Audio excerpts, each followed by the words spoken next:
السلام علیکم ورحمۃ اللہ وبرکاتہ۔ بسم اللہ الرحمن الرحیم۔ مہین روم میں بیٹھی ہوئی تھی، نوشین چلی گئی تھی۔ وہ اپنی سوچوں میں گم تھی کہ اسے زبیر کا خیال آیا، پتہ نہیں کس کام سے گئے ہیں اور کون سے شہر گئے ہیں۔ وہ خود سے باتیں کرنے لگی کہ اتنے میں اس کا فون بجا تھا۔ ابھی کالنگ ہی اس کے اوپر لکھا ہوا آ رہا تھا۔ جب سے اس نے موبائل فون اٹھایا تو سامنے یہ نام جگمگا رہا تھا۔ اس نے اپنا نمبر اس نام سے سیو کیا تھا۔ مہین کے چہرے پر ایک مسکراہٹ آئی تھی۔ ہیلو، السلام علیکم۔ وہ فون اٹھا کے بولی، وعلیکم السلام۔ مجھے یاد کر رہی تھی؟ وہ شرارت سے بولا، ہاں، میرا مطلب نہیں تو۔ وہ گھبرا کے بولی تھی، ہاں ہاں آ گیا نا سچ زبان پر۔ وہ کہکا لگانے لگا، اگر آپ مجھے تنگ کریں گے تو میں فون بند کر دوں گی۔ وہ چڑھتے ہوئے کہنے لگی، اچھا نا، یہ بتاؤ مجھے یاد کرنے کے علاوہ اور کیا کر رہی تھی؟ وہ پھر سے اسے تنگ کرتا ہوا بولا، کچھ نہیں۔ اچھا، کل تمہارے لیے ایک سرپرائز لے کر آ رہا ہوں۔ کیسا سرپرائز؟ اگر ابھی بتا دیا تو مزہ کیا آئے گا؟ پر بتائیں نا پلیز، مجھے بتائیں نا۔ نہیں، اچھا یہی رہے گا کہ آپ کو کل ہی پتہ چلے۔ اچھا، آپ کہاں ہیں اس وقت؟ میں ایئرپورٹ پر ہوں، تھوڑی دیر میں فلائٹ ہے۔ کون سے شہر جا رہے ہیں؟ اگر سب بتاؤں گا۔ میری جان، فلائٹ کا ٹائم ہو گیا ہے، بعد میں بات کروں گا، ٹیک کیئر۔ مہین نے فون سائیڈ پر رکھا تھا اور اس کی کہی ہوئی باتوں کے بارے میں سوچنے لگی تھی۔ سرپرائز، وہ سوچتے ہوئے بولی تھی۔ نماز پڑھنے کے بعد وہ کمرے میں ہی لیٹ گئی تھی۔ پتہ نہیں کیوں بار بار اسے زبیر کا خیال آ رہا تھا۔ کیا میں انہیں مس کر رہی ہوں؟ وہ خود سے بولی تھی۔ پھر اپنی سوچوں کو جھٹکتی ہوئی اٹھی تھی اور کھانا منگوایا تھا۔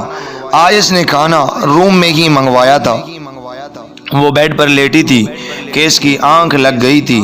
تھوڑی دیر میں وہ نیند کی آغوش میں جا چکی تھی۔ صبح نماز پڑھ کے وہ معمول کے مطابق لیٹ چکی تھی۔ یونی کا ٹائم ہونے والا تھا تو وہ تیار ہونے لگی۔ پھر ڈرائیور کے ساتھ یونی چلی گئی۔ مہین اور نوشین کلاس لے کر بیر آئی تھی۔ کیا ہوا، اتنی چپ چپ کیوں ہو؟ نوشین برگر سے انصاف کرتے ہوئے بولی، زبیر دوسرے شہر چلا گیا ہے۔ تو مہین جو اپنے خیالوں میں گم تھی، بے دھیانی میں بول گئی تھی، تمہیں اس کی یاد آ رہی ہے کیا؟ ارے نہیں، بس ایسے ہی۔ وہ ادھر ادھر چہرہ گھماتی ہوئی بولی، ارے اتنا گھبرا کیوں رہی ہو؟ شور ہے تمہارا، اس کی یاد نہیں آئے گی تو کیا پڑوسیوں کی یاد آئے گی؟ وہ مسکراتے ہوئے بولی، اچھا نا، اب کچھ کھا لے۔ مہین گھر پہنچی تھی، روم میں آئی تو دیکھا زبیر ابھی تک نہیں آیا تھا۔ کب آئیں گے؟ وہ خود کلامی کرتے ہوئے بولی، فون کروں؟ زین بھائی سے پوچھتی ہوں۔ وہ یہ سوچ کے اپنے روم سے باہر نکلی اور زین کے روم کی طرف آئی تھی۔ ٹک ٹک ٹک ٹک، زین بھائی میں آ جاؤں؟ ہاں بھائی، یہ بھی کوئی پوچھنے کی بات ہے؟ وہ دروازہ کھول کے بولا، وہ مجھے پوچھنا تھا کہ زبیر کب تک آئیں گے؟ وہ بول کے نظریں نیچے کر گئی، بس 1 گھنٹے میں پہنچ رہے ہیں۔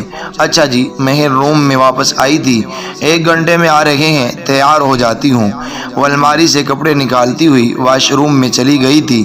فریش ہونے کے بعد وہ بال بنانے لگی اور ہلکا سا میک اپ کر کے خود کو دیکھنے لگی۔ پھر وہ بیڈ پر بیٹھ گئی۔ میڈم، وہ آپ کو زبیر سر بلا رہے ہیں۔ تقریباً آدھے گھنٹے کے بعد محمد دین آیا تھا۔ جی آ رہی ہوں۔ وہ روم سے باہر آئی تھی۔ مہین جیسے ہی روم سے باہر آئی اور سیڑھیوں سے نیچے آئی تو حیران رہ گئی۔ اس کی آنکھیں پٹی کی پٹی رہ گئی۔ وہ سامنے کا منظر دیکھنے لگی۔ ماما، پاپا۔ وہ بھاگتے ہوئے ماں کے گلے لگی تھی۔ آپ لوگ آ گئے؟ مما پلیز مجھے معاف کر دیجیے گا۔ مما، مجھ سے بہت بڑی غلطی ہو گئی تھی، پلیز۔ وہ روتے ہوئے ماں کے گلے لگ کے بولی تھی، نہیں بیٹا، رونا نہیں، سب ٹھیک ہو جائے گا، اب ہم آ گئے ہیں نا، بس چپ۔ وہ اس کے آنسو صاف کرنے لگی۔ پاپا۔ وہ ڈرتے ڈرتے پاپا کے پاس جانے لگی۔ میری بچی ادھر آؤ۔ انہوں نے اسے گلے لگا لیا تھا۔ پاپا مجھے معاف کر دیں پلیز۔ پاپا آپ مجھ سے ناراض ہیں نا؟ پاپا پلیز۔ وہ ہچکیوں سے روتی ہوئی بولی، نہیں میرا بیٹا، تم معافی نہیں مانگو گی؟ غلطی جس کی تھی سزا بھی اسی کو ملے گی۔ کس کی بات کر رہے ہیں آپ؟ وہ حیرت سے بولی تھی۔ زبیر جو اتنی دیر سے کھڑا مہین کو دیکھ رہا تھا، جو اپنے ماں باپ کے آنے پر اسے بھول ہی گئی تھی، ان کے کہنے پر نظریں جھکا گیا تھا۔ ہمیں سب پتہ لگ گیا ہے کہ تم گھر سے نہیں بھاگی تھی، تمہارا کڈنیپ ہوا تھا اور زبردستی نکاح۔ آپ لوگوں کو کیسے پتہ چلا؟ وہ حیرانگی سے بولی تھی۔ زبیر سیڑھیاں چڑھ کر اوپر کی طرف جا رہا تھا۔ مہین اسے جاتا ہوا دیکھ رہی تھی۔ اوپر کمرے میں آیا تھا اور مہین کے متعلق سوچ رہا تھا، تب اسے مہین کے پاپا سے کیا ہوا وعدہ یاد آیا۔ ٹک ٹک ٹک ٹک ٹک۔ کون؟ مہین کی مما دروازے تک آئی، آ کر پوچھنے لگی اور پھر دروازہ کھولا۔ تم جہاں کیوں آئے ہو؟ وہ زبیر کو دیکھتی ہوئی بولی تھی۔ مجھے انکل سے بات کرنی ہے اور آپ سے بھی۔ تم جہاں سے جائے ہو وہیں واپس چلے جاؤ۔ میں انکل سے بات کیے بنا نہیں جاؤں گا۔ وہ اندر کی طرف آنے کی کوشش کرنے لگا۔ جاؤ، اللہ کا واسطہ ہے، مہین کے پاپا کی طبیعت ویسے ہی خراب ہے، کیوں ان کا بلڈ پریشر ہائی کرنا چاہتے ہو؟ وہ اسے التجا کرنے لگی۔ کون ہے زبیدہ؟ مہین کے پاپا دروازے تک آ کر باہر دیکھنے لگے۔ تم جہاں کیوں آئے ہو؟ چلے جاؤ جہاں سے، وہ چلا کر بولے تھے۔ مجھے آپ سے بات کرنی ہے آپ کی بیٹی کے بارے میں۔ میری کوئی بیٹی نہیں، سمجھے؟ دفع ہو جاؤ جہاں سے۔ وہ دروازہ بند کرنے لگے تو زبیر نے اس میں اپنا ہاتھ دے دیا اور دروازہ کھول کر اندر آیا۔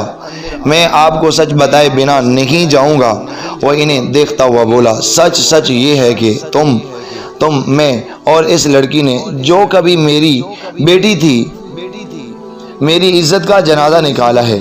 آپ کو جو پتا ہے وہ غلط ہے۔ سب سچائی یہ ہے کہ مہین نے کبھی کچھ نہیں کیا، سب میں نے کیا ہے۔ نہیں سننا مجھے کچھ بھی، تم بس جہاں سے چلے جاؤ۔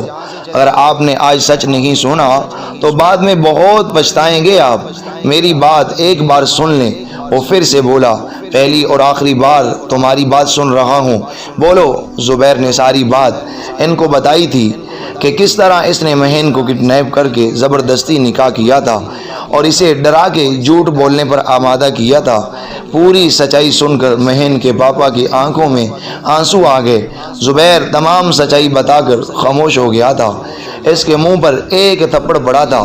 تم نے کیا کیا میری بچی کے ساتھ؟ یہ سب ذلیل انسان، تم ہو ہماری بربادی کی وجہ۔ مہین کے پاپا چیختے ہوئے بولے۔ کہاں ہے میری بچی؟ لے چلو ہمیں اس کے پاس۔ مہین کی مما روتی ہوئی زبیر سے بولی۔ میری بچی کو میں اس زبردستی کے رشتے سے آزاد کرا کے رہوں گا، میں تمہیں اس کے ساتھ نہیں رہنے دوں گا۔ وہ غصے سے بولا۔ میں وعدہ کرتا ہوں اگر مہین مجھ سے پیار نہیں کرتی اور میرے ساتھ نہیں رہنا چاہتی تو میں اس کے ساتھ زبردستی نہیں کروں گا۔ اگر وہ مجھ سے پیار کرتی ہے تو آپ اس کے ساتھ زبردستی نہیں کریں گے۔ زبیر کو تمام باتیں یاد آنے لگی تھی۔ اب سب تمہارے ہاتھ میں ہے مہین۔ وہ دل میں بولا تھا، چلو جہاں سے، میں تمہیں جہاں اس گھر میں اور اس زبردستی کے رشتے سے بندہ نہیں رہنے دوں گا۔ اب وہ مہین کا ہاتھ پکڑ کے بولے۔ مہین جو بت بنی کھڑی تھی انہیں حیرت سے دیکھتی رہی۔ وہ مہین کا ہاتھ پکڑے اپنے ساتھ لے جا رہے تھے اور وہ بس بت بنی چلے جا رہی تھی۔ مہین میڈم ان کے پاپا کے ساتھ جا رہی ہے۔ محمد دین روم میں آ کر زبیر سے بولا، تم اپنا کام کرو۔ وہ بنا کسی حیرت کے کہنے لگا، اوکے سر۔ اگر وہ مجھ سے پیار کرتی ہے تو واپس ضرور آئے گی، وہ دل میں کہنے لگا۔ ناظرین، یہ ناول پڑھتے ہوئے یقیناً مجھے بھی رونا آ رہا تھا، کیونکہ اس ناول میں بہت زیادہ یہ جو پہلو ہے جو آج ہم نے اس کا ایپیسوڈ پڑھا ہے بہت زیادہ دکھی ہے، اور اس دکھ کو حقیقت یہ ہے کہ والدین ہی جان سکتے ہیں کہ ان کو اپنے بچوں کا کتنا دکھ ہوتا ہے، کتنا درد ہوتا ہے۔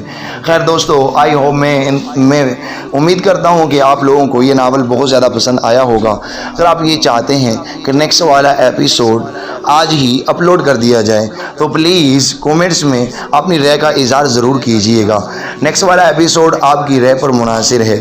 اگر آپ کے جتنے زیادہ کومنٹس آئیں گے اور آپ اچھی آراء کا مظاہرہ کریں گے اتنا جلدی نیکسٹ والا ایپیسوڈ اپلوڈ کر دیا جائے گا۔ اور پلیز ہمارے چینل کو سبسکرائب کرنا مت بھولیے گا، اور ہماری ویڈیو کو لائک اور شیئر ضرور کیجیے گا، اور کمنٹس باکس میں اپنی رائے کا اظہار ضرور کیجیے گا۔